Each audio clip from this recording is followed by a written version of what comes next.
is a special edition of NBC 10 at Issue with Philadelphia independent mayoral candidate Wali Diop Rahman. Now we're back on NBC 10 at Issue with candidate for mayor Wali Diop Rahman.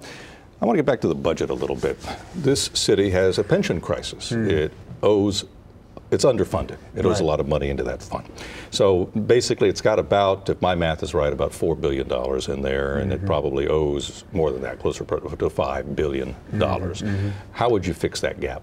Well, that's a complicated question, but I think that in terms of generating more resources for areas that the money needs to go to, again, the question keeps on coming back to a moratorium on this expanding prison and police system, and investment in real programs for economic development that would actually generate resources for the city so that it can really start paying attention to economic needs. Well, let me turn this around another way. Let's say you're right. Why wouldn't Michael Nutter want to do that? Well, I think that we see even in the endorsement that the FOP has provided for members of the Democratic Party, Seth Williams, Michael Nutter. I mean, we see a clear relationship there in terms of the connection between his administration and campaign for mayor and the interests of the police and prisons.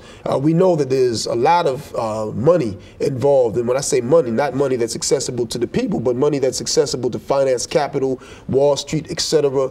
And that's also why we see Michael Nutter being very easy on the major corporations, the ruling elite of the city, who are not being made to pay the price or to rescue the city from its budget crisis, even though it is the major corporations that have the greatest ability to offset this budget crisis. And how do you think about this on a day-to-day basis? Do you think in your mindset, I'm going to keep going about what I've been doing the last few years publicly? You're running for office, you go to city council, you hold protest marches, you do things of that nature, correct? Correct.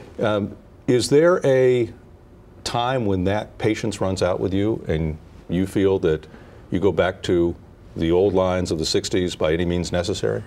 Well, I don't want to say that the old lines is an either-or type of thing. I strongly believe, as a mayoral candidate and as a concerned member of my community, that the people have a right to be in control of their own resources. In fact, that's part of what we say when we say taxation, but representation, as opposed to no taxation without representation. And I think right now what we're looking at is taxation without representation, where the people are forced to pay taxes to the city but don't benefit in any real meaningful way. I do believe that people should have a right to live a normal existence without having to worry about the police harassing them or killing their son.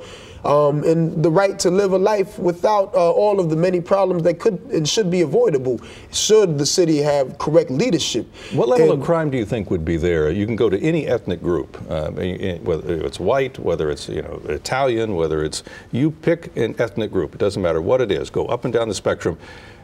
People aren't perfect. There are going to be thugs in each ethnic group, people who try to have criminal enterprises. And so are you saying that if you did it your way, I want to get back to this level of crime, how would you tackle the criminal element in lower income Philadelphia, regardless of ethnicity? It's still going to be there on day two, won't it? People who think I can make more money by selling this drug than by getting a real job. Okay, well, again, and I can speak from anecdotal and personal experience as well as statistically speaking. For example, stop and frisk, as I told you before, 72% of those who are being stopped by the police are black and Latino men, black men in particular. Now, you can't tell me that there's something, just innately criminal or thuggish about black men that warrants 72% of the 250,000 people who were stopped by the police last year. And they weren't even arrested or charged with any crime. So we know that there's not really a correlation between police locking you up or harassing you and you actually being a criminal, but there is clearly a process of racial profiling that's endorsed by such statements that have been made by my opponent, referring to black youth of the city as disgraces to their race, as he told the church in West Philly in response to the flash mob issue, as is created, there's a general culture of fear and xenophobia that exists in the city that is unnecessary. But I think there's an economic basis to it, because those who benefit from prison industry from locking the masses of my people up. They benefit in this general image of black people being the problem that need to be locked up. I want to continue on this, more on this special edition of NBC 10 at Issue on NBC Philadelphia Nonstop in a moment. Stay tuned.